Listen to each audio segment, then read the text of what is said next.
very excited to talk about this new book with its author, Professor Norman Finkelstein, who, among other things, received his doctorate from Princeton University Politics Department and taught for many years. His books, including The Holocaust Industry, Reflections on the Exploitation of Jewish Suffering, and Gaza, An Inquest into Its Martyrdom, have been translated into more than 60 foreign editions. In 2020, he was ranked the fifth most influential political scientist in the world for the years 2000 to 2020. And he's written a new book here called I'll Burn That Bridge When I Get to It: Heretical Thoughts on Identity Politics, Cancel Culture, and Academic Freedom. I welcome to the screen Norman X. Finkelstein. Welcome to the program. Hi, Jared. How are you? Oh, I'm as good as could be expected. How are you? Okay, long time no see. Yes, right on. Long time no see. And no, I won't use that as a segue. Let me come back to that. Long time no see. It is good to see you again. And before we get into anything beyond what is beyond, let me just invite you to start us off by telling us what it is that you have intended to do here. What is the, from your point of view, tell us about the book that you've written, and what was your intent? I think that the intent of the book is actually quite easy to summarize, and we already had some correspondence on it. Mhm. And so I'm going to comment, repeating what I told you. My areas of specialty or expertise have been the Israel-Palestine conflict. I've written a couple of books pertaining to the Nazi Holocaust, and I wrote along the way a book on Gandhi. Uh, so this is a new undertaking for me. And the stimulus of the undertaking, what provoked the book, was really two things.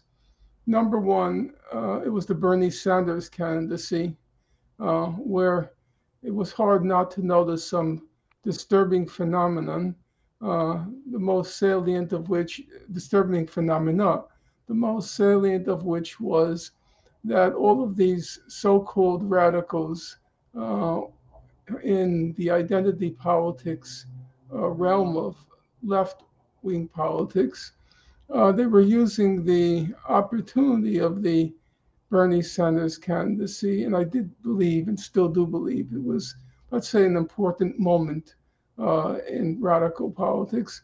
They were using it not to encourage a class-based politics, but it was quite clear that they were sabotaging it, whether it was Ta-Nehisi Coates or Angela Davis or Kimberly Crenshaw. They were using every occasion to claim Bernie Sanders was weak on the uh, African American question, weak on reparations, weak on this, weak on that. And it was, I know it's a strong word, but it was effectively this juggernaut, which was trying, whether consciously or not, that's not for me to decide, but trying to derail, sabotage the class-based politics that the Bernie Sanders campaign articulated. So there was that.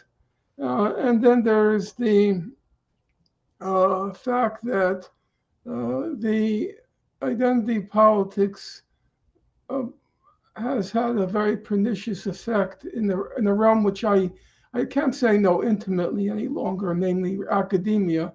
But it was clear to me that in terms of the kinds of rhetoric, both in the classroom and in the university, were, I guess the euphemism is, were counterproductive. I kind of think there have been a catastrophe in academic life.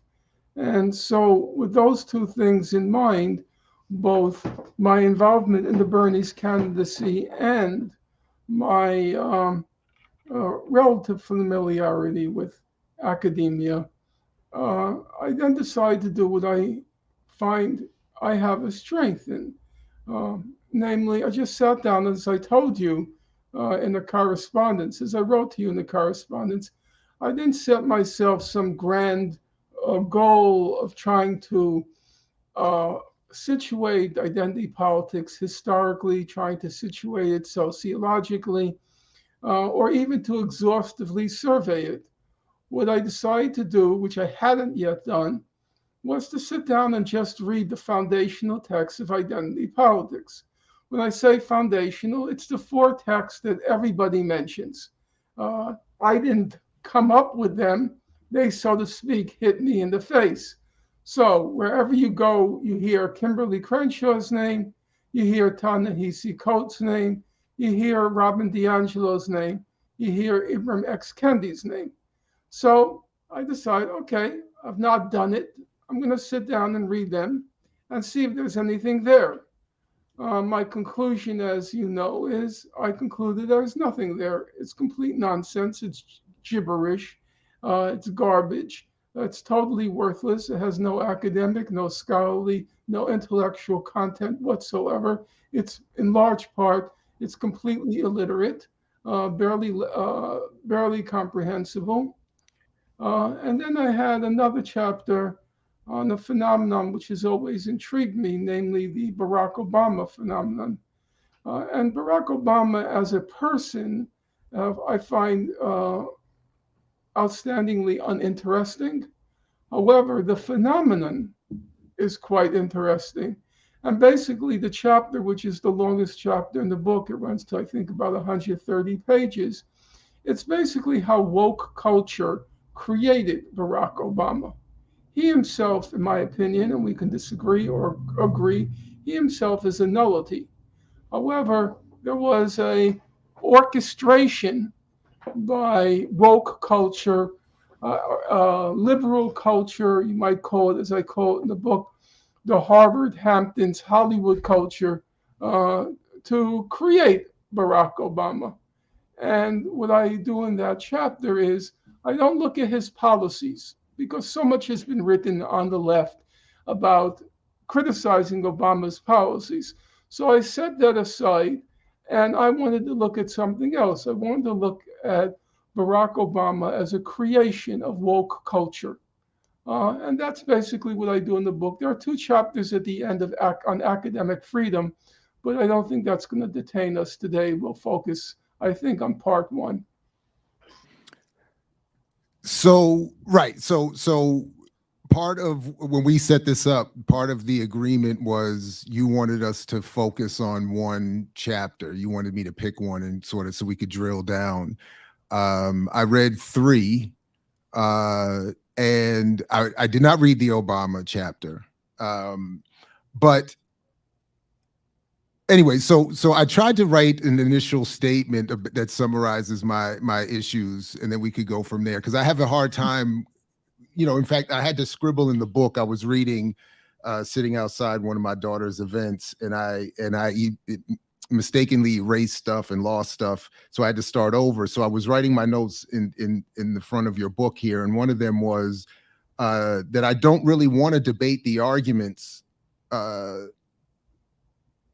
or your interpretation. I'm more interested in arguing the purpose and focus and your methodology, even as you said it wasn't intended to be exhaustive and scholarly, but that's part of my issue. So let me just read this here, what my little initial statement, then we can come back to whatever you like.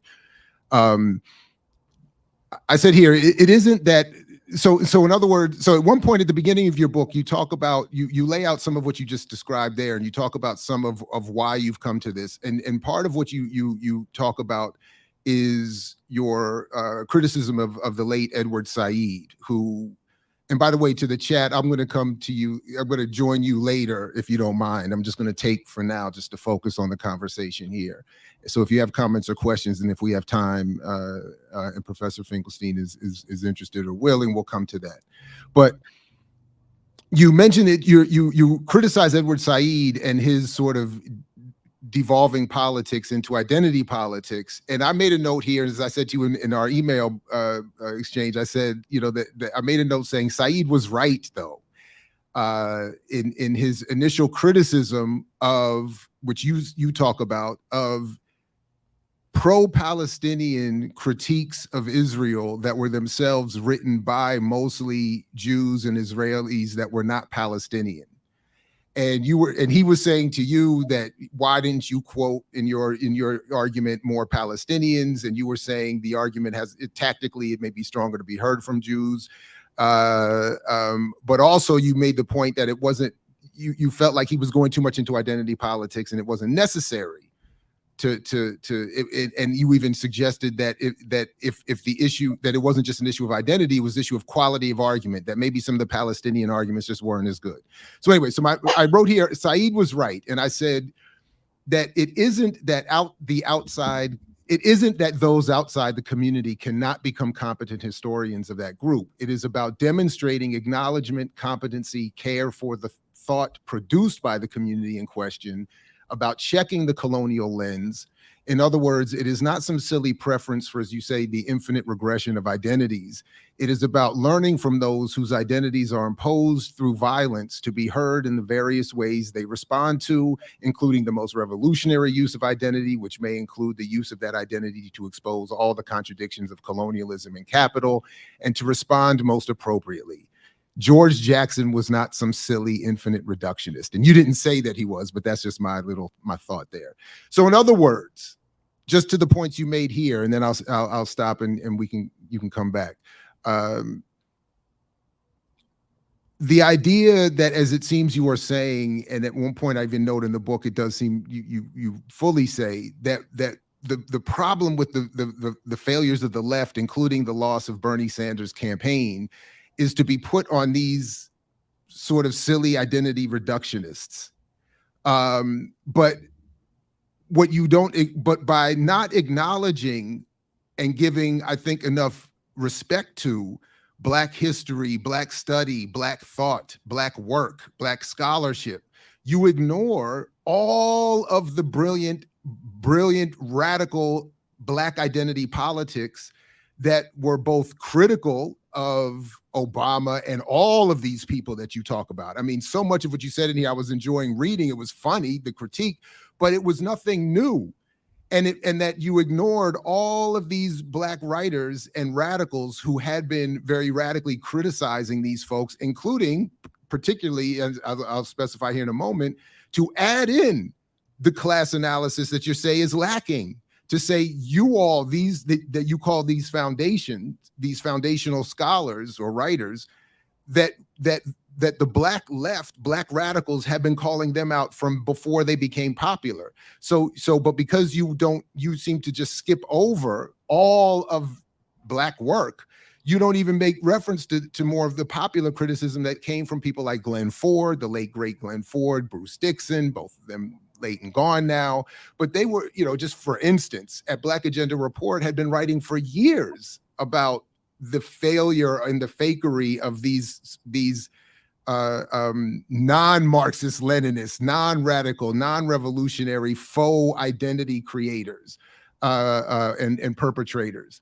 And it would, so in other words, I think you would have done so much better to finally, because it does seem that you're writing to a white affluent audience, expecting them to know as little as you appear to about Black history, thought, studies, and in so doing, project the erasing of Black radicalism while saying nothing of the conditions in which all this is occurring, and less about the white community, especially the nominal left, for its contribution to the erasure of Black radicalism and the promotion of this exact kind of empty Black scholarship that you are right to call out. So lastly, you literally appeared recently on Aaron Monte's show to discuss this book. And as he, just to make my point, previously platformed Peniel Joseph, who was sort of a godfather to this nonsense that you're criticizing, I think rightfully so. And ignoring people like me who told Mate that what he was doing was a mistake, and then turns with his platform colleagues to claim themselves right now as the true heirs to Fred Hampton. So you would have been better served and far more helpful turning your critique in that direction, is really what I'm ultimately saying. And that was sort of the problem I was having. It's not that I don't have any disagreements necessarily with what you're ultimately saying about some of these writers. It's that I think that you ignore so much of you diminish Black thought and actual radical struggle by not incorporating or acknowledging that those criticisms have already existed. And then you make it seem like these folks are the problem when it's so much, they're a symptom of, anyway, let me stop there. Sorry about that. I didn't mean for it to take that long. Go ahead. That's fine. I'm usually the one who takes too long, so Right. I'm glad not to be guilty yet of that sin. I'm going to focus on two of your remarks, and then we can proceed. The first one has to do with Edward Said. I'm not sure if you completely accurately render what I say about Professor Said, but that's not so important. The issue is not nitpicking. The issue is trying to focus on the substance of the question. Now, I do believe that the kinds of concerns you raise are real. I'm not blind to them. That there's going to be a tendency, because we live in a culture in which a certain group of people tend to dominate, there's going to be a tendency to choose spokespersons who are of the dominant group and to ignore those who are of not the dominant group, even though they are the objects of violence, the objects of concern. Yes, that problem arises. And I'm not going to deny it. I see no point to deny it. The question for me is the remedy. If people are suffering, if people are the victims of unjustified violence, cruelty, if you're a solidarity group, if you want to show solidarity, it seems to me that your first concern, if you're a person who mostly works with books, scholarship, research, your first concern should be to present the strongest case possible for those who are the victims of unjust cruelty and violence. You should be trying to make the strongest case possible. Now, what if it happens? Let's take the Israel-Palestine conflict. What if it happens, say someone like myself, yes, I'm Jewish, and conflict pertains to Jews and Palestinians, and Jews are the ones who are inflicting the violence. Palestinians are on the side that's the recipients of the violence. So I ask you a simple question, Jared. Who would you prefer to be making the case for those who are being unjustifiably persecuted? Would you prefer somebody who has, quote unquote, the right identity, or the person who has the better mastery of the facts? Who would you prefer to be making that case? In my opinion, if your concerns are truly with those who are suffering, then your first priority ought to be making the best possible case. Now, I've noticed, as you probably have noticed, since maybe the late 2000s, I was effectively canceled on the question of the Israel-Palestine conflict. I had invested 40 years to its study. I began in 1982 when Israel invaded Lebanon.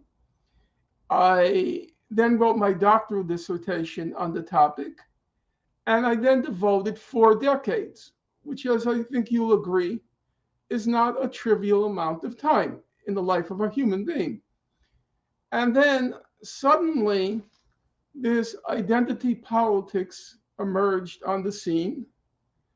And notwithstanding having written many books on the subject, and people quite qualified to render judgment, saying that I was the most knowledgeable person in the world on the subject, I was canceled.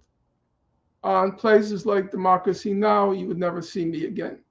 Instead, you would have these Palestinians, in my opinion, significantly lacking in knowledge of the subject. When I say knowledge, I'm talking about not people speaking about experiences, but people who also claim, Palestinians, who claim to have a scholarly knowledge of the subject.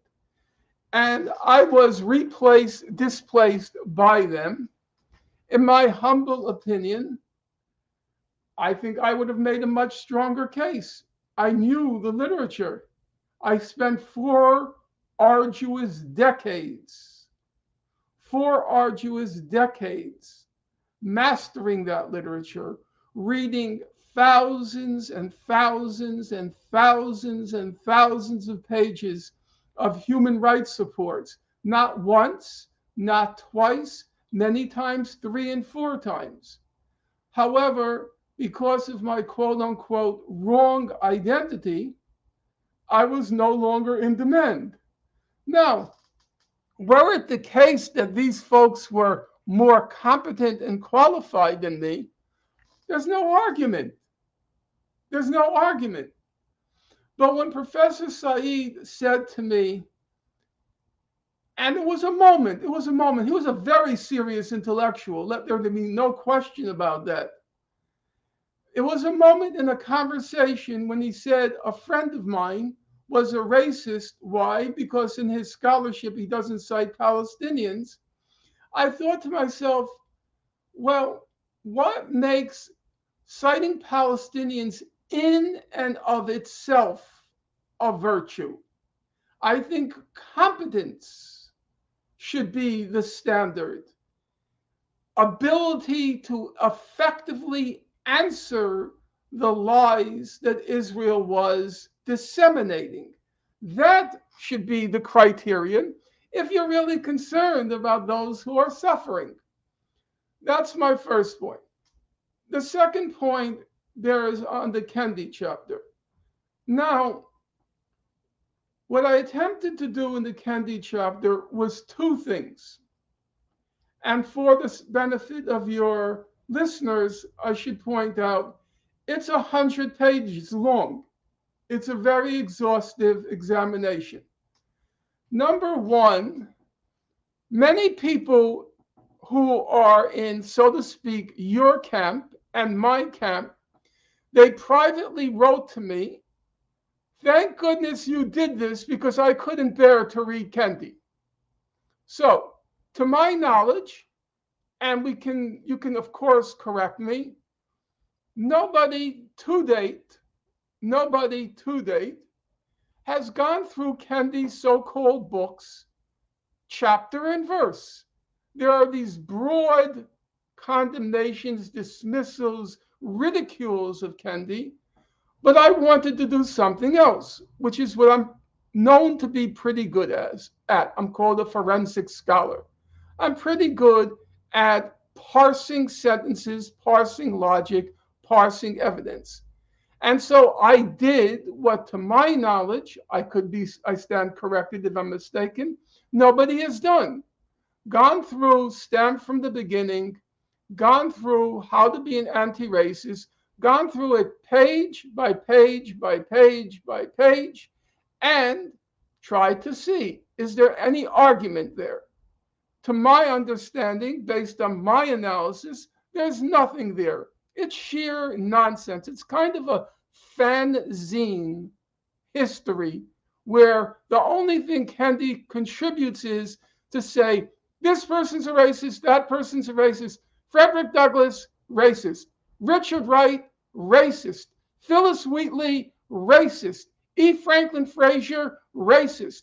He just puts labels who are not racist. Angela Davis, of course, is not a racist. Zora Neale Hurston, not a racist. Malcolm X, not a racist. It's a kind of fanzine history. It's a comic book, superheroes and supervillains. Other than that, there's nothing. The second thing I did, which I consider a quite interesting juxtaposition, I sat down and I read a large part of W.E.B. Du Bois's corpus. I had read him, believe it or not, I read him in around 20 years old because I took several African American history courses in my first years in college. So we had to read, believe it or not, I was 20. We had to read Black Reconstruction. We had to read Harold Cruz's The Crisis of the Negro Intellectual. But since then, occasionally I picked up Du Bois. I read his autobiography, the last one, but I hadn't read him systematically. And what I did was, I was curious, how does a real historian do Black history? And a large part of that chapter is devoted to juxtaposing how Du Bois does history with how Kendi purportedly does history. And I reached the conclusion that everything that made Du Bois great, everything that made Du Bois great is wholly absent in Kendi's so-called books. I'll make one last point pertaining to that first point, namely, who should and who shouldn't be represented. And this is a topical point. I sat down and I read that African American Studies Advanced Placement syllabus that there's been a lot of discussion on. Okay? It's 224 pages, if my memory serves. But one thing struck me, and it pertains exactly to the point that we began with, or you began with. And we're probably going to get now into a very feisty and I hope not unpleasant exchange. Okay? What struck me? When it comes to the question of abolitionists, there's a large section on abolitionism, and of course, fairly, in my opinion, Harriet Tubman and Frederick Douglass are center stage. The white abolitionists, Charles Sumner, Wendell Phillips, William Lloyd Garrison, the fourth just slipped my mind, about four words. Now you might say, well, it's a Black history course, so why are we mentioning the white abolitionists? I'm thinking to myself, but I just finished reading Douglass. I read a large chunk of Douglass's works and Du Bois, and a large part of those works are given over to singing the praises of the white abolitionists. I mean, praise which is deeply moving. At one point, Douglass says, anybody who doesn't credit the work of the white abolitionists is an idiot. And yet in this Black studies curriculum, they're whited out. So that too caused me to wonder. And does it serve, let's say, if you look at the 13 of the 14 people on its board of experts and contributing experts, of the 14, one is white. One. Is this scholarship or is this carving out a fiefdom? Everybody wants their turf, and I don't think it serves the purpose of scholarship when you judge who is and who isn't included, not on the basis of their competence, not even as contributing insights. Why wasn't Eric Foner among them? Because he's white? So he can't have, his opinion can't be in any way contributory, just contributory. And then we reach the point in that curriculum where, as you can imagine, a large part is devoted to pre-Civil War, Civil War, and post-Civil War, Reconstruction, okay? That whole era. It's a large part of the curriculum. Now, here we may get into a big argument. I don't know how you can write about the Civil War and not mention Abraham Lincoln's name. He's not mentioned. Abraham Lincoln is not mentioned. Literally, He is not mentioned. That doesn't make sense to me. Hey, you could say he supported colonization. He didn't believe in the equality of blacks and whites. He didn't. The original purpose of the Civil War was not to end slavery, but to prevent its extension into the West. You can make all those arguments, but what I don't think you could do is pretend he wasn't part of that period. He didn't play a role. That, to me, frankly, is lunacy. It's lunacy. So that's how I respond. No, I appreciate that. So this is, but this is my point though, is that if you had, if anyone gives an honest investigation or pays respect to what we sometimes loosely refer to as the Black radical tradition, you almost everything that you just argued would be all those contradictions would be satisfied. So so my point isn't that you are wrong per se about those who have been chosen to become spokespeople.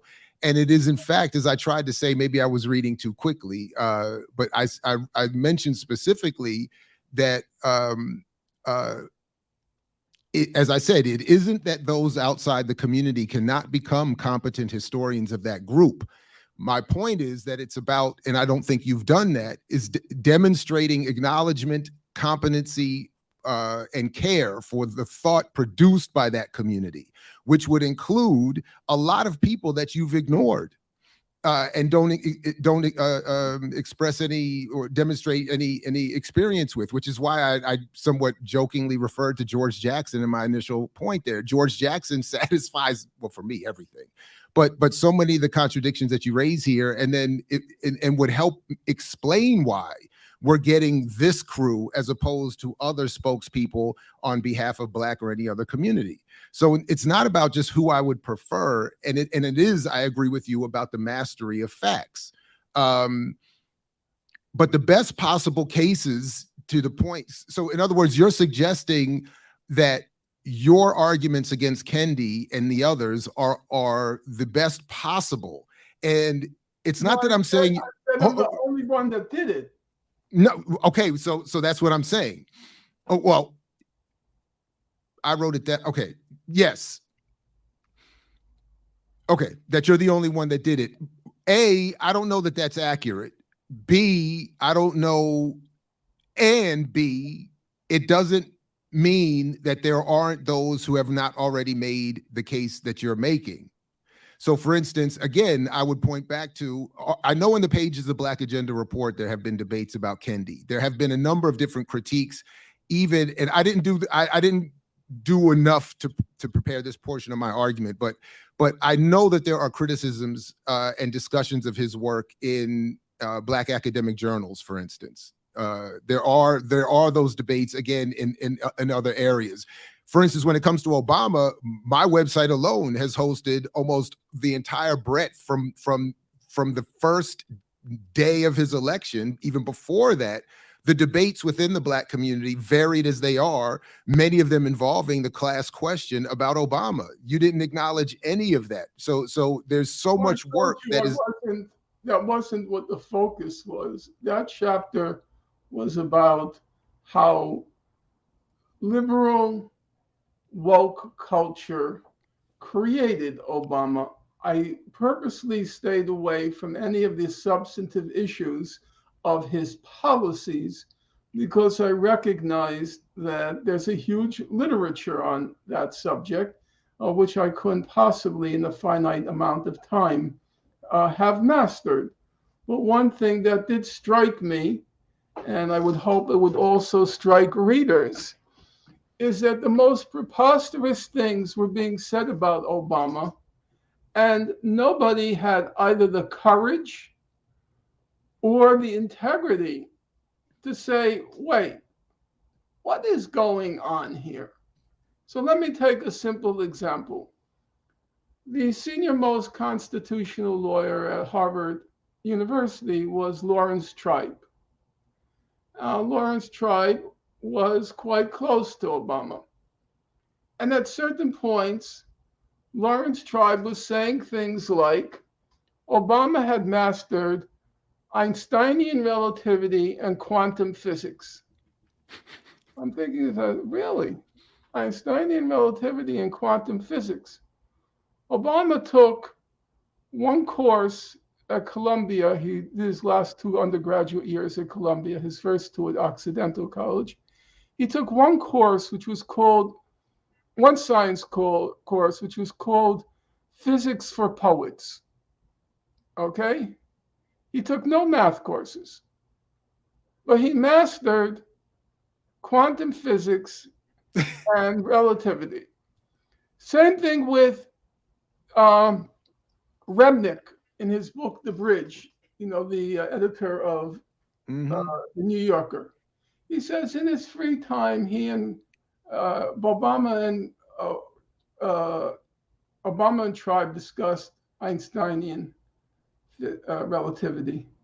Now, Tribe, the truth be told, he went to Harvard at 16 years old. He did major in mathematics. He graduated summa in mathematics. He knows math.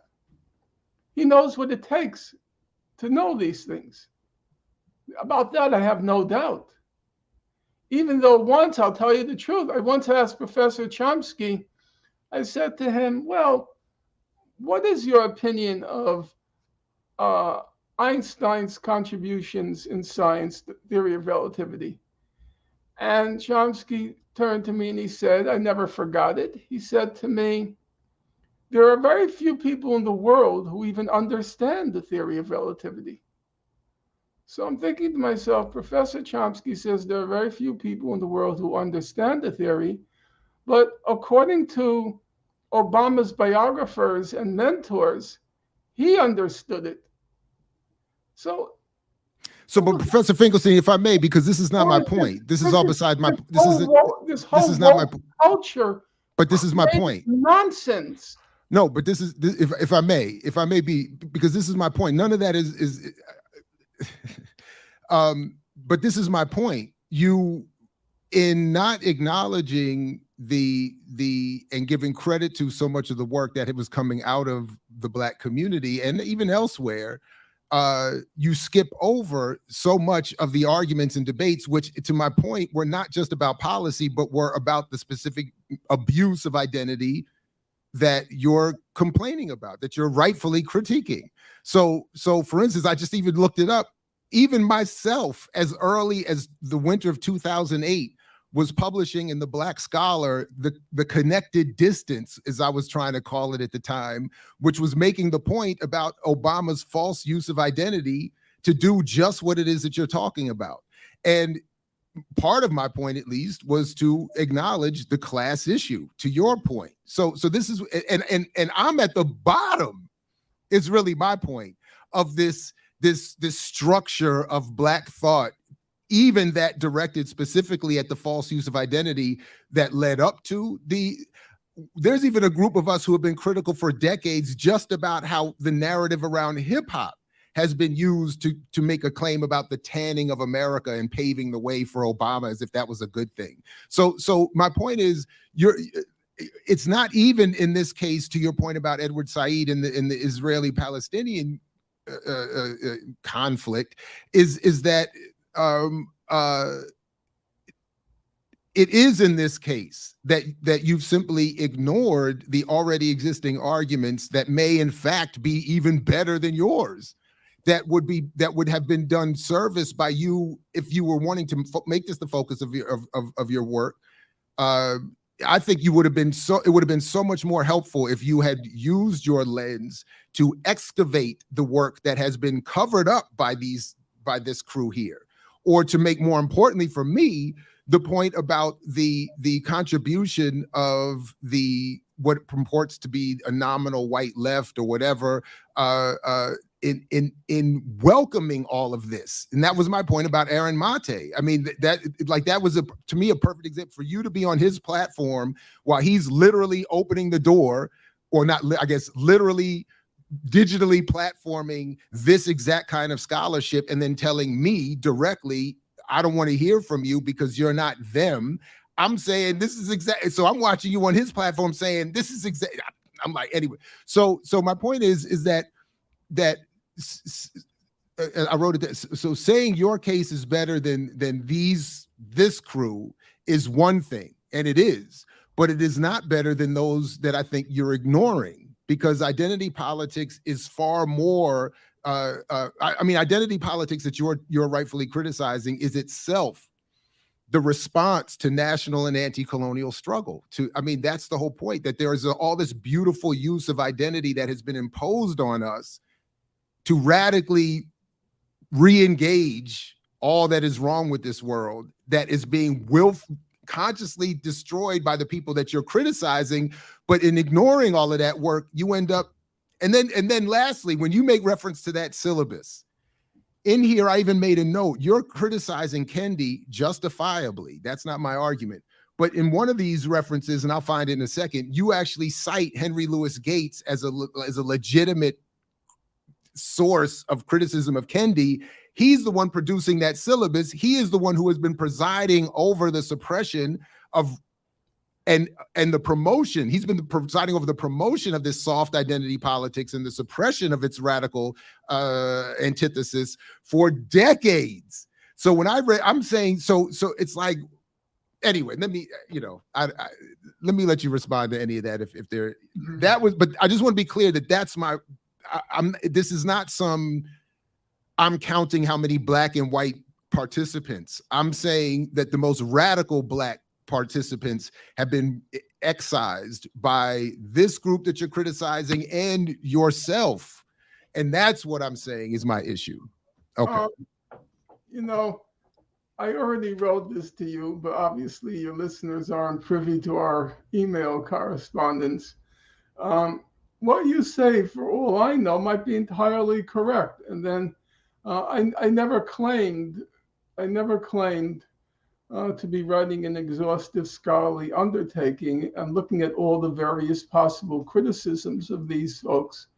This was for me a kind of, and maybe this sounds a little bit indulgent, it was a personal exercise as a person who, even at my ripe old age, I remain engaged deeply in politics. I was very active in the Bernie Sanders campaign, and I was probably the only person over 40 who went to every day of the George Floyd demonstrations, not because I'm a saint, but because it was, if you might recall, the George Floyd demonstrations was during the COVID epidemic, and people over 40 were terrified of being in a crowd. I have probably overconfidence in the robustness of my health. So I went, and I'll tell you the truth, I felt out of place. Obviously, I was about 30 years older than everybody else in the crowd. So it was like Grandpa Amos at these rallies. And I went as a kind of sociological observer. I kept going every night. I said, no, I mean, you should go and you should observe. You should watch. So I then proceeded to write the book as somebody who wanted just to make sense of what I was watching around me. So there's a kind of indulgence there. I don't claim it to be a high academic tome. It was me sitting down, wrestling with what's going on here. And once you reach the conclusion that this is all nonsense, then of course you have to ask the next question. Why has this nonsense been so successful? Why does it have such a wide audience? Why are these people appearing everywhere? Even, if I could take a personal case, when I was a kid, 16, 17 years old, I was completely enamored of, you could say I was kind of transfixed by Angela Davis. Okay? She was Black, beautiful, brilliant, and a communist. In other words, she was every Jewish boy's dream. And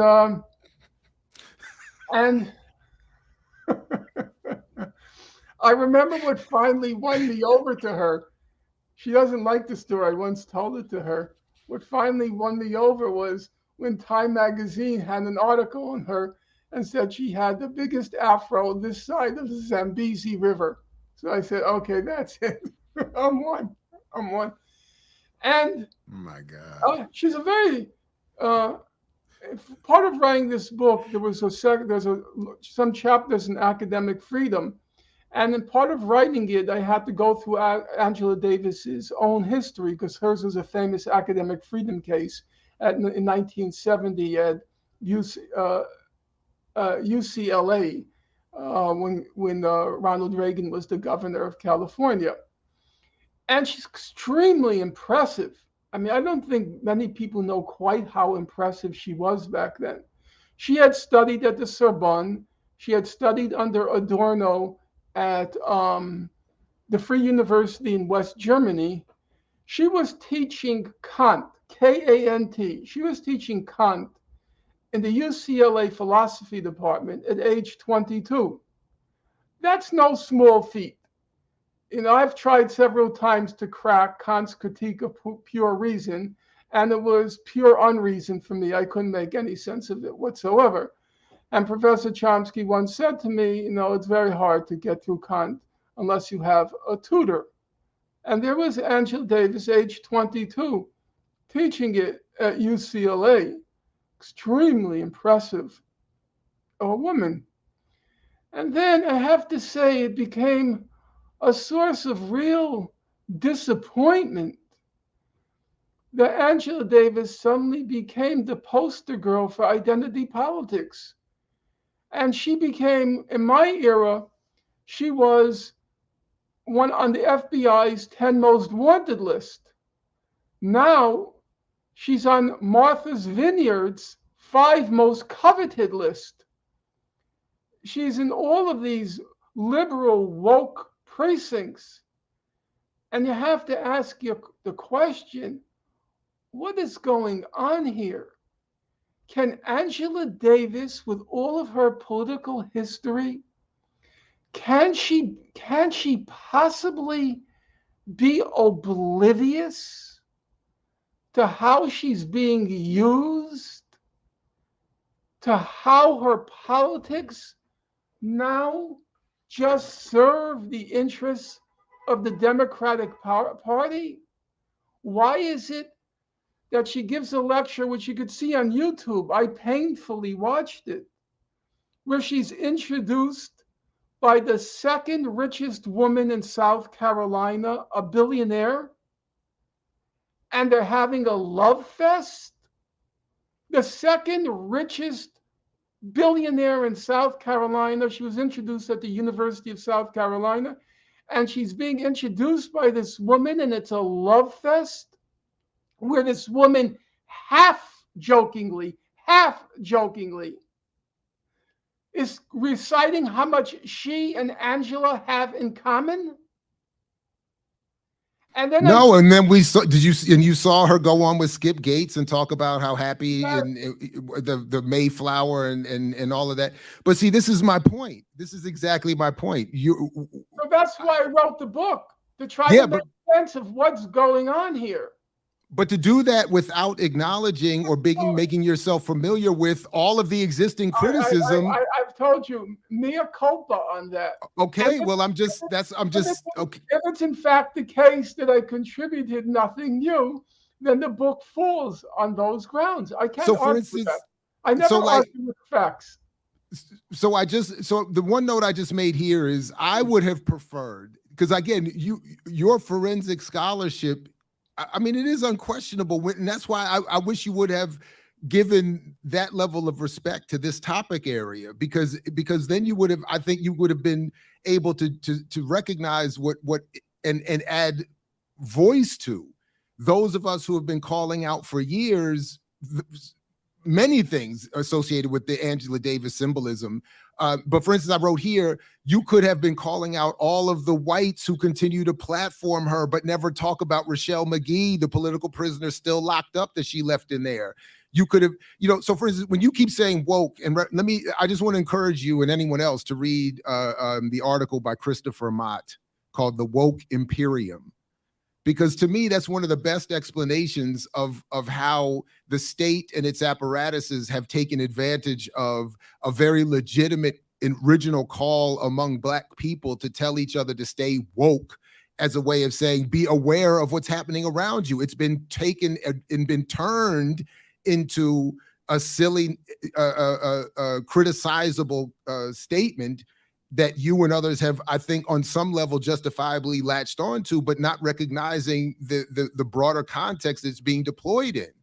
And that's why, and that's what is frustrating to me, in this instance, reading your book. So it's not that we disagree that Angela Davis has taken this. I mean, we've been calling. I mean, we've been. I mean, that's why, again, I mentioned George Jackson from the beginning. Like, she absents him. She makes him absent despite having her whole history intimately tied to him. She doesn't mention Rochelle McGee. But neither do the people who would interview you, neither do the people who would interview her. And that's what becomes frustrating. So it's anyway. All right, so I've gotten through, you've heard me out on my, so we're an hour in. I don't know how you are with time. If you want to get to anything specific, more specific to your arguments in the book, if you want to take any questions or comments from the audience, let me do a time check with you real quick. Did you hear me? I hear you. Oh, yeah. Are you okay? How do you feel? It's up to you. I have more time, but you have to decide for yourself. If you feel that the main areas of your concerns have already been discussed, then we could call it a day. Or if you feel like you'd like to give listeners an opportunity, it's your program, so you have to figure out the dynamics. You're obviously much more competent than me in these matters. Well, I want to, so yes, you've heard me out. I've laid out my concerns. If you want to share more from what you've done with the book, I'm happy to go into that with you. If you want to, that would just end up being a commercial for the book, which doesn't make sense.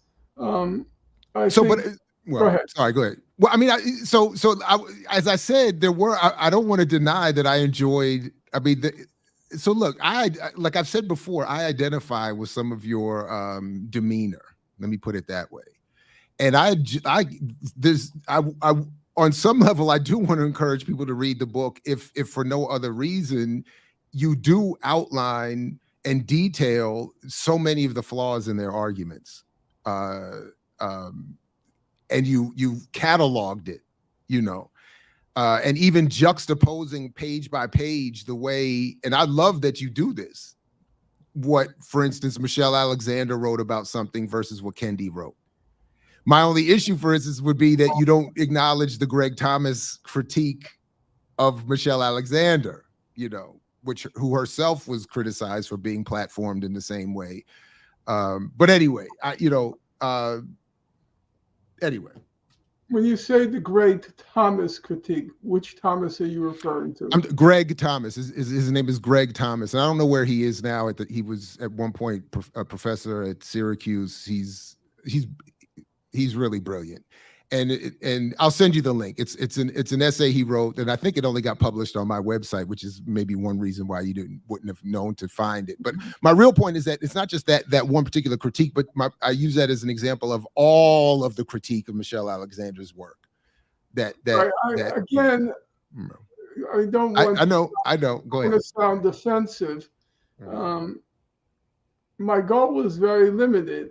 I was trying to show that I thought Michelle Alexander made a good point, namely juxtaposing the kinds of penalties for drunken driving versus the kinds of penalties for crack cocaine. And my only point was that the only contribution of Kendi is to wreck Michelle Alexander's point. He doesn't add anything. He just starts shouting about racist statisticians and this and that, which wasn't Michelle Alexander's point. She wasn't criticizing the statisticians.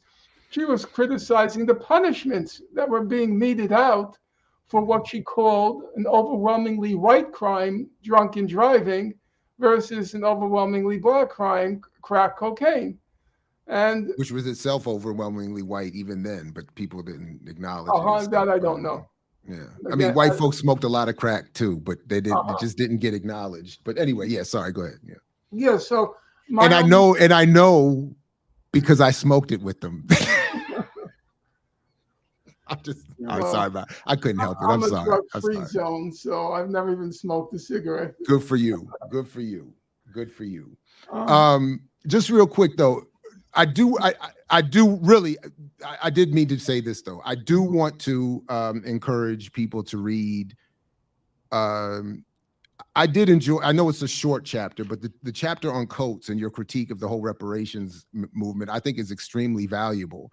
I mentioned this to you before. We talked about it briefly the last time you were on, and I really did enjoy uh, your response and through the explanation of what happened through with Jews in Israel and that whole debacle. And I do encourage people to read the Holocaust Industry for more. But that chapter is a very quick, succinct, beautiful dismissal, or at least challenge.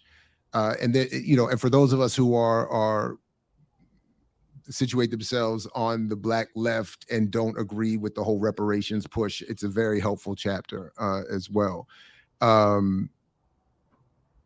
Oh, that was so. All right. So the last thing that I would raise, and then but so that was sort of in that book, The Holocaust Industry, and you can't remember this, but years ago I tried to invite you to an interview because in The Holocaust Industry, you made a point, and I wrote it down here that I would have loved for you to expand on, and this is a selfish issue for me, but you talked about forgive this oversimplification, but the conservative imposition on reparations for Jews created by this elite group that you note in this book got their comeuppance to a certain extent. And you make a sort of a passing reference in The Holocaust Industry to how you felt that this conservative imposition on that discussion of the Holocaust negatively impact relationships between Black people and Jews. I don't know if you remember that, but I wanted you, at the time, and I would love at some point for you to expand on that. I think particularly in today, particularly after some recent pop cultural events, that kind of discussion would be really helpful. And I wanted to publicly sort of request, if I could, that you do that. That would be my humble ask at some point, if you could take that point and go with it. Anyway. well, there is a very large area of discussion there. Fortunately, even at my ripe old age, your long-term memory is still retains your short-term memory, and your immediate memory is a catastrophe. And I remember the Jewish community back then, if you could speak of it in large terms. And when I say back then, I mean the period of the 1960s and culminating in New York. I'm not saying everywhere, but culminating in New York in the great teachers' strike. The teachers' union was overwhelmingly Jewish. It was the United Federation of Teachers, and the head of the union was Albert Schenker, who was a kind of notorious character at the time. He was a very belligerent trade unionist, and he turned his belligerence on the Black community because there had been a struggle in the United States, in New York, to integrate the schools, and that's a part of the history that's often forgotten. The initial phase in the 1960s was towards integration, which meant de facto busing. The white community, overwhelmingly Jewish because they had more power in the city, opposed the busing on two grounds. One, we don't want them in our neighborhoods, and you understand them.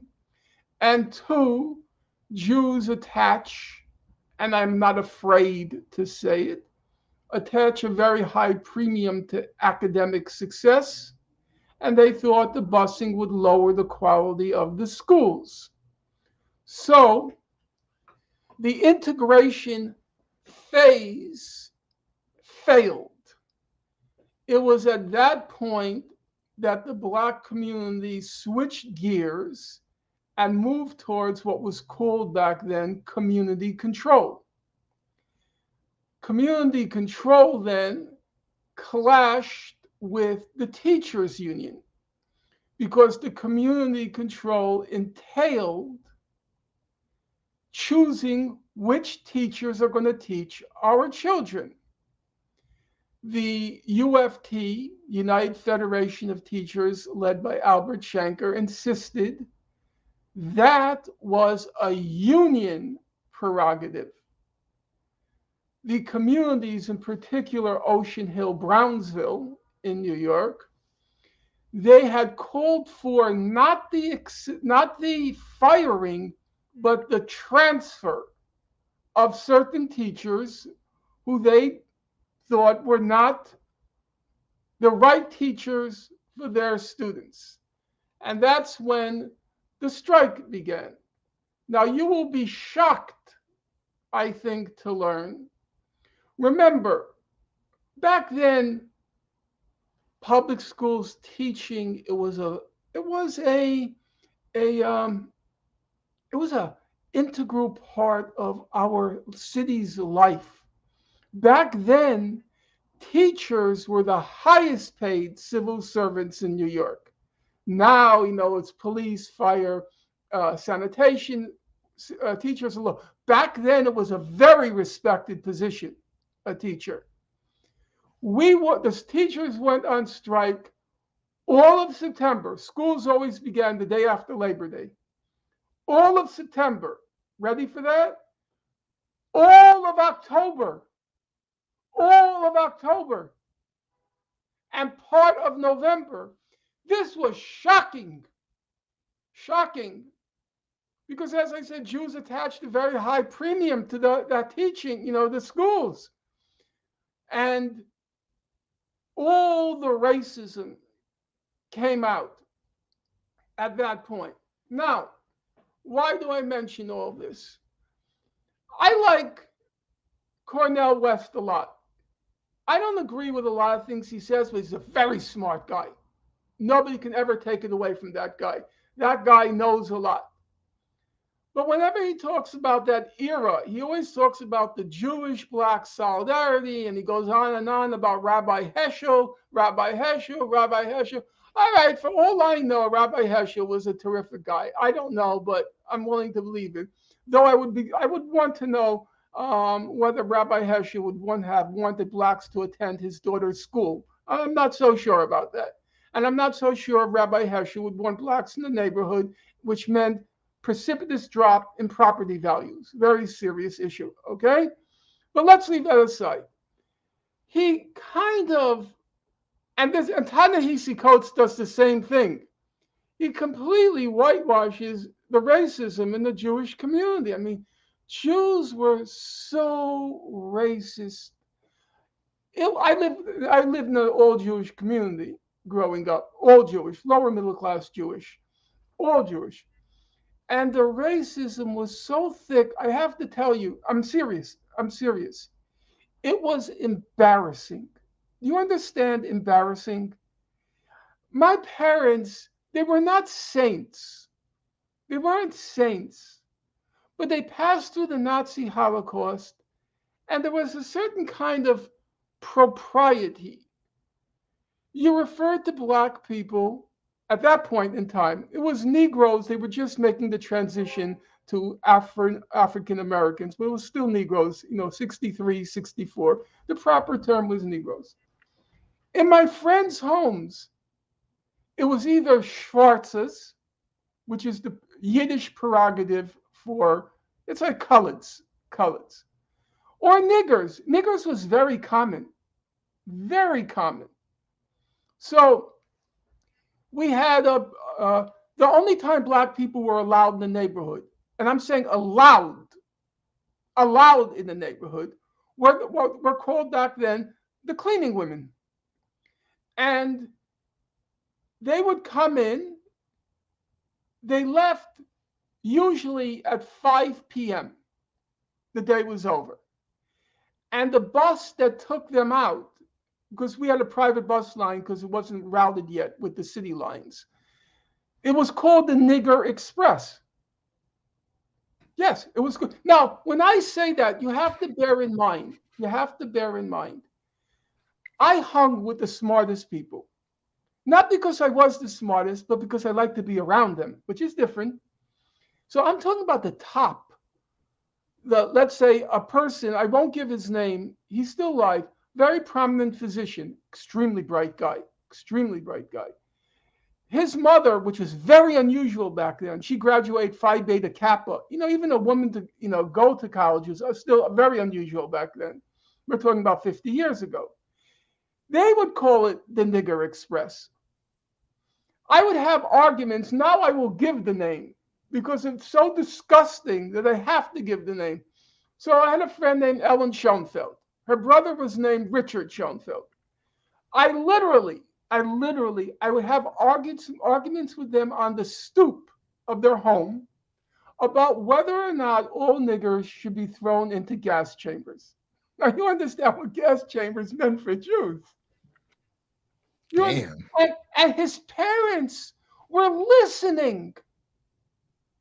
And there was nothing so to speak untoward about the conversation like that. I'm serious. Then the slightly more sophisticated. You take my friend Richard Horn, who's passed, so I could say his name. His mother, Annette, she too had a master's degree. We're talking about smart people because a master's for a woman back then was so unusual. Okay?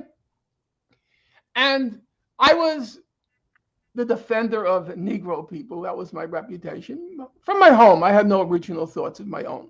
We're talking about 12 years old. Okay? And at 12, they were calling you the defender of the Negro people? Yes. I was already politically very engaged because my family was saturated with politics. But here's the point. I remember one day going down into the basement. I see it in my mind's eye. And all the adults are gathered. And they start in with me. And they said, well, I just read this is Annette. She's passed too, so I can use their names. Annette, she says, I just read an article in Harvard Education Review by Arthur Jensen. And he says that Black people are genetically inferior to white people. So what's my point? My point is there's a very ugly side to the Jewish part of the equation when it comes to Blacks and Jews, which has been completely whited out. I have a long footnote in the Ta-Nehisi Coates chapter where I show how he whited the whole thing out. He knowingly whited that aspect out. I feel Cornell, sometimes Cornell, look, he's extremely bright. I'll repeat it because it's true and credit given where credit due. He speaks in a huge range of topics. I only know a tiny few of those topics, tiny few. But whenever he speaks in those tiny few, he actually knows the details. It's not just, broad generalizations. He'll start talking about the details. And guess what? He gets the details right. The guy's very smart. But when he talks about the great Black Jewish, I think, what the hell are you talking about? Yes, there was a Goodman, Schwerner and Cheney. Yes, there was, and we should honor them. We should honor them for sure. But there's another side, and that whole side has been completely whited out. It was extremely ugly, that side. It was, for me, painfully ugly because when they would start using, I don't like to say the N word because the N word turns nigger into some sort of totem that, everybody's, it's like it gives it magical power. So everybody around me, like, I remember once we were going to go to the beach, a friend of mine, Alan Markman, I think he's passed also, Alan Markman, and his mother's there, and he says, I'm not afraid, we'll beat those niggers. It was like so gratuitous. By the way, it wasn't only black people. It was like, what do you have, where are you going for dinner Friday night? Oh, we're going to the Chinks.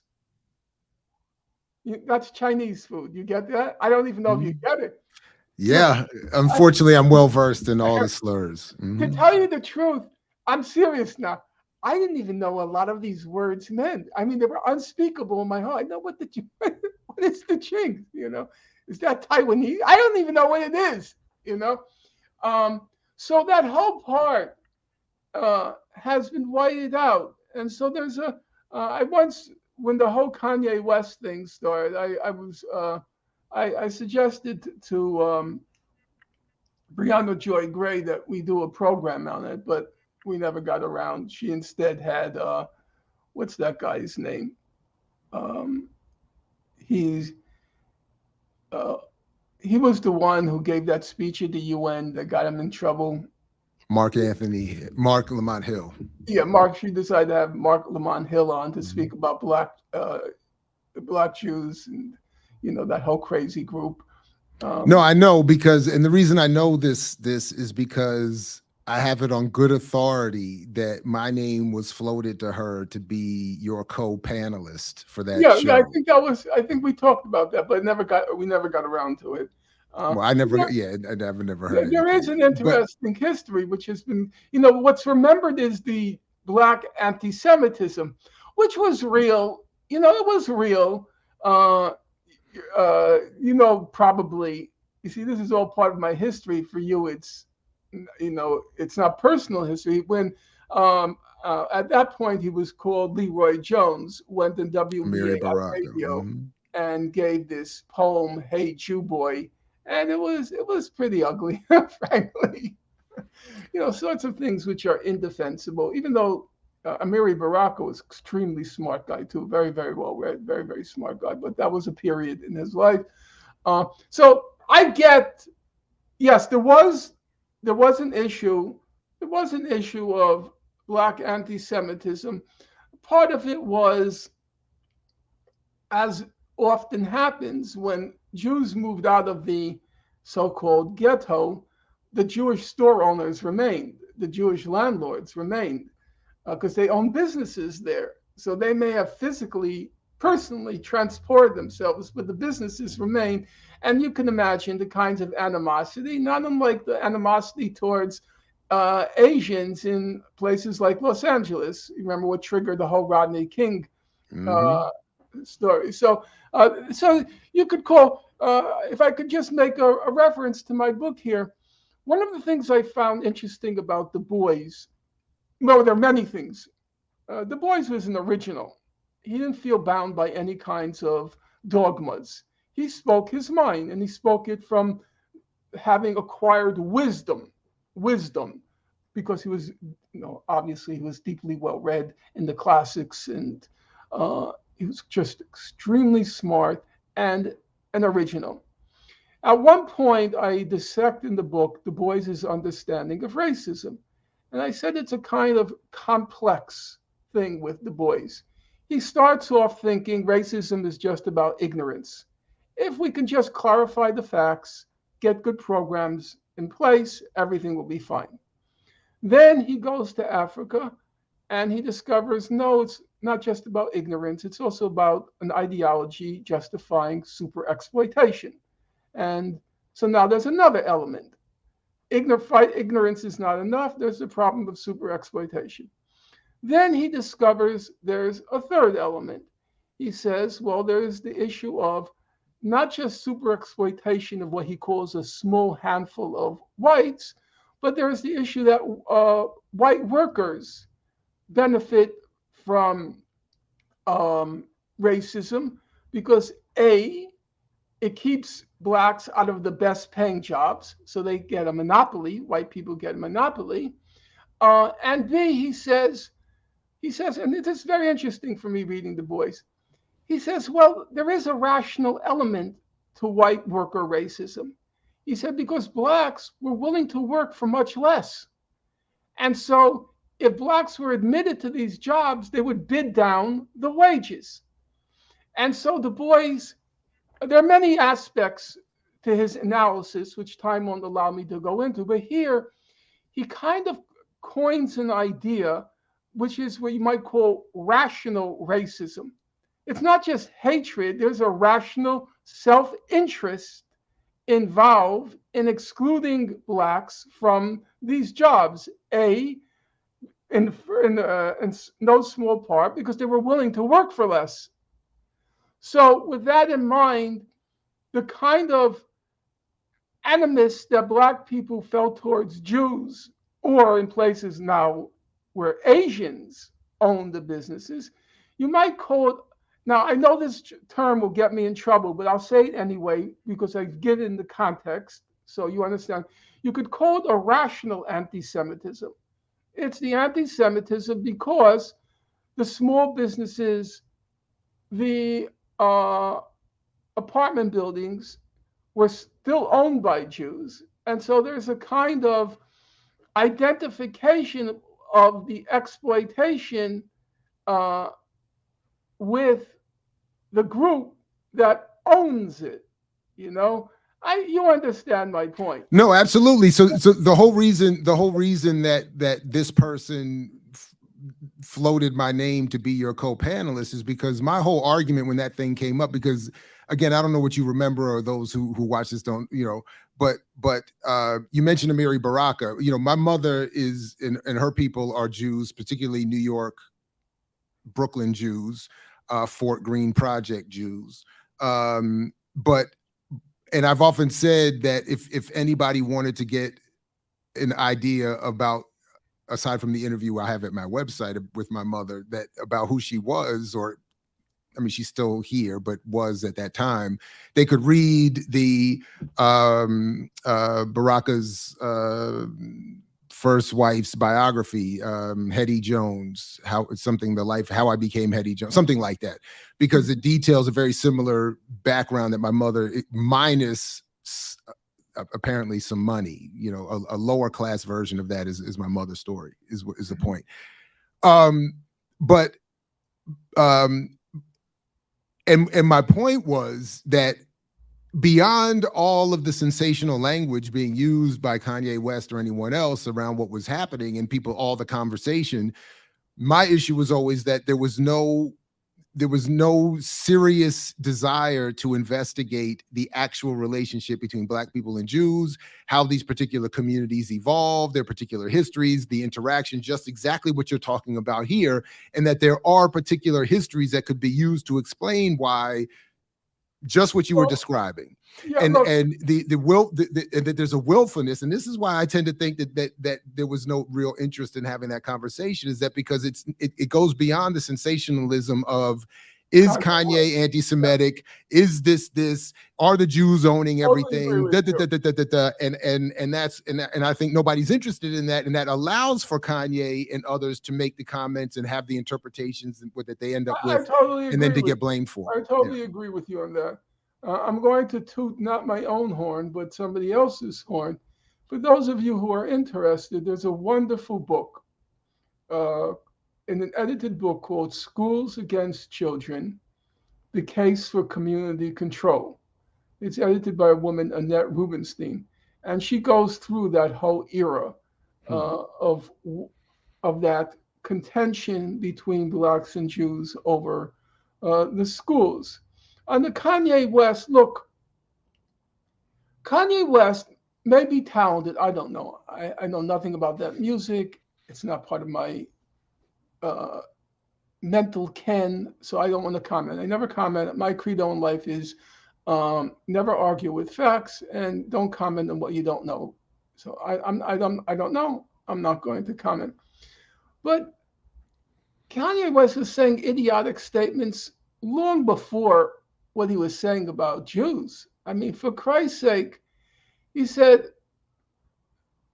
slavery couldn't have been so bad because it lasted 400 years. So they must have chosen it. Black people must have chosen it.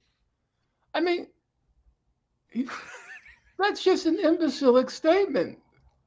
You know, an imbecile says that. It's like saying, well, there was very little resistance by the Jews to the Nazi extermination.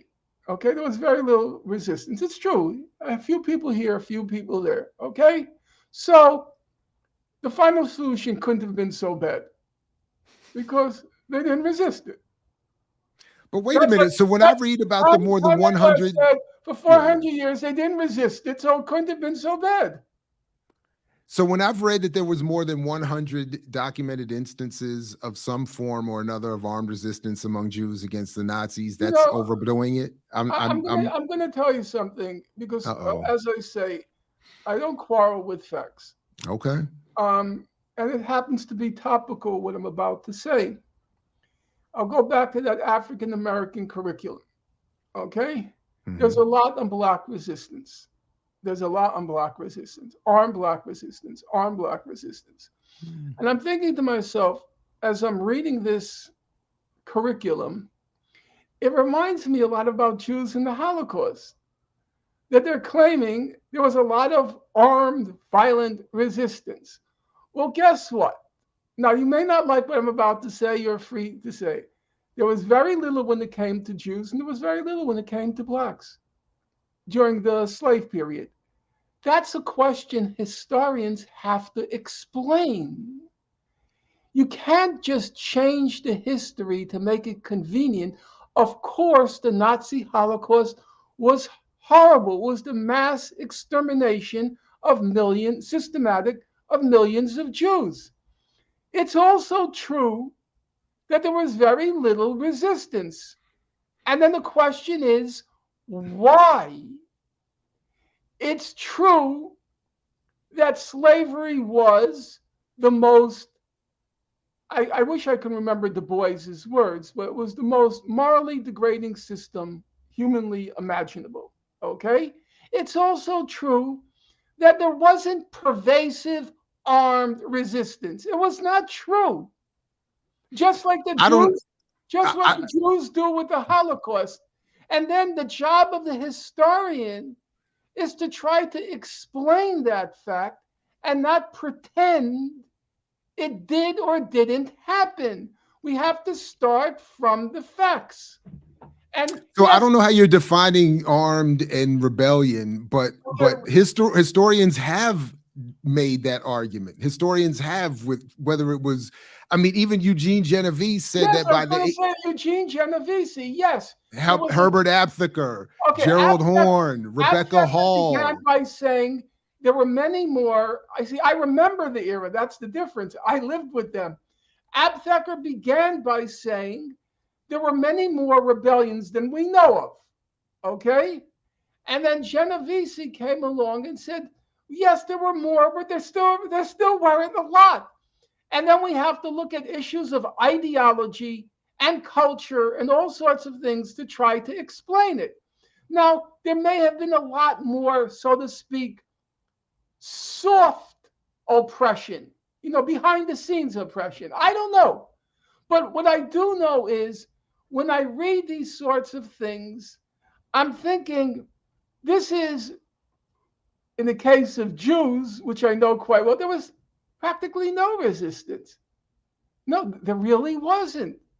And even, Raoul Hilberg, who was the greatest historian of the Nazi Holocaust by a wide margin, he was in a class all his own. Uh, Very impressive guy. And Raoul Hilberg got blackballed by not current wokeness, but the cancel culture of the Jewish establishment, the Jewish, the powers that be in the Jewish community. Why? Because Hilberg said this talk about resistance is nonsense. It just really didn't happen. I remember my mother was in the Warsaw Ghetto, And one of the claims about the Jewish resistance was the Warsaw Ghetto Uprising. And she was in the Warsaw Ghetto till the end, till after the uprising. And she said, we had a few guns. That's all we had. We had a few guns that were smuggled in. If the Red Army had a lot of trouble defeating Hitler, do you think starved? They were starved. I mean, my mother's most vivid memories of the Nazi Holocaust were of the hunger. She always talked about the hunger.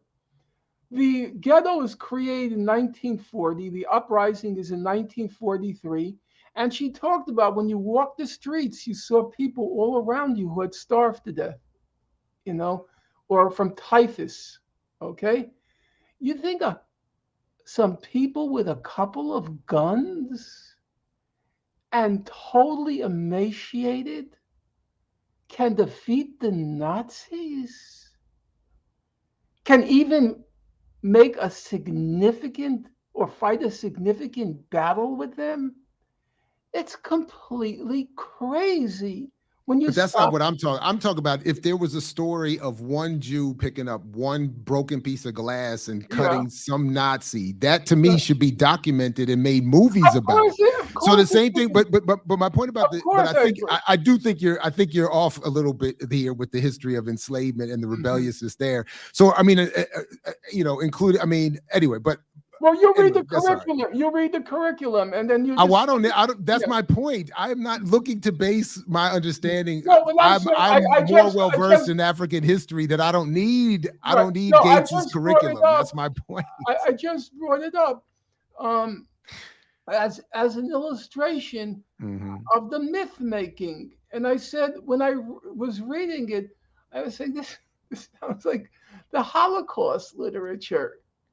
There's there's no shame.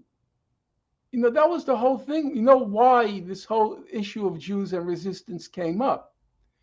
Because once the Israelis had, so to speak, I hate the expression, but you'll allow me, seized the narrative on the Holocaust, it then became a badge of shame because it was said Jews went like sheep to slaughter.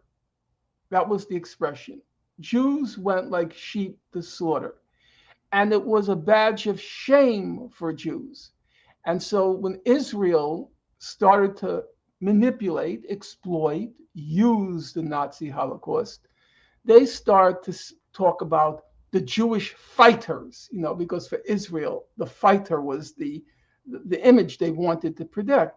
And so what was called to commemorate the Nazi Holocaust, it was the day of remembrance, and then Israel added on, and resistance. It wasn't just remembering the dead, you had to remember the resistance. And so that's what I mean when I use the expression seize the narrative and suddenly start to inflate the amount of resistance in order to fight the stereotype Jews went like sheep to slaughter. And I think why they went that way needs to be explained, not to try to rewrite the history and claim there was all of this resistance. And you see in these Holocaust coffee table books pictures of Jews with machine guns and rifles. Like, what are you talking about? So, but I get the point that you're making, and I get that you're saying that black people shouldn't feel any kind of way about being enslaved and not rebelling, Because blah that blah was blah. Kanye West. Kanye West was Yeah, saying, I know, in the but last this is 40 or 400 years, it couldn't have been that bad. right. But what I'm saying is, and this is sort of my underlying point throughout, that if you're basing your engagement with Black thought at Kanye and Kendi, Yeah, I you're don't missing think so you should. much great stuff. No, but Right. my point, anyway, I'm oversimplifying, but my Yeah. point is that I mentioned Genovese and Aptheker, but I mean, I don't have it. I wasn't ready for this part, I admit, but there is so much more literature Yeah, there's a in, huge amount. I know. I've not read it. There's a huge amount. I've not read it. But what I'm saying is But to I said say, I had a problem with the syllabus. right, but the syllabus, but that's my point. That syllabus is itself meant to impose a falseness, and it's even to the extent that you talk about armed resistance, it's a false, it's a symbolic appropriation of that history. That. So that's anyway. That's always almost my only point about everything. But that's my point. When you read Kendi, now here we may disagree again. So fine, we disagree. He has these long passages on Eldridge Cleaver and the Panthers and the Panthers and the Panthers. Is there any mention of Bob Moses? No. Any mention of Diane Nash? No. Any mention of Ella Baker? No. That whole movement that spearheaded those young people who showed courage beyond human imagination, someone like Bob Moses, who was a very brilliant student, attended Hamilton College, goes down south, and you know what they did? They would go into these little towns where the chief of police was in the KKK, the mayor was in the KKK, everybody in positions of power was in the KKK, and they would knock on doors to get people to vote, go out and register to vote. You know the kind of courage that took? But see, but my point is that Donna Richards would have been right there with him, and would also not be mentioned by Kendi either as Donna Richards or Marimba Ani. So again, that's my only disagreement. That's my point. But that's my only disagreement with you on all of this is that you're right that Kendi's appropriation of, I mean, I'm not, that's why I was saying I'm not even interested. I have no debate with you on the specifics of your critique of Kendi. And I think it's valuable. But what it doesn't do is it's just that it doesn't acknowledge that he is a false appropriation of people who have done some very radical and important things with identity. And that's what, and he is the negation of people who have taken this imposed identity and done miraculous things or are trying to do. Just on a side note, and then I should head out. Okay, that's cool. If you read, which I'm sure you have, if you read Frederick Douglass's slave narrative, so a turning point in his experience, for him it was the epiphanal moment, is when he has his physical clash with Covey, the slave owner, who was his original slave owner, sent him out to Covey to sort of tame the horse, break in the horse. And he has this physical clash with him. And he prevails, Douglass. And then Douglass pauses in the narrative. He has to explain why, notwithstanding having physically resisted Covey, why he was still alive. Why in Covey, okay, you're fighting back, you're a gunner. And he gives this elaborate explanation of why Covey didn't physically take revenge on him. What's my point? Because Douglass was explaining how rare it was, and he had to give an explanation. It was very hard within that system to physically resist. And then that's what we need. We need to, and I'm sure there are 10,000 books explaining it. But to come up with this thing, like if you read the curriculum over and over again, and there was armed black resistance, and armed black resistance, armed black resistance. I'm thinking, yeah, Holocaust, armed Jewish resistance, no, that's not what happened.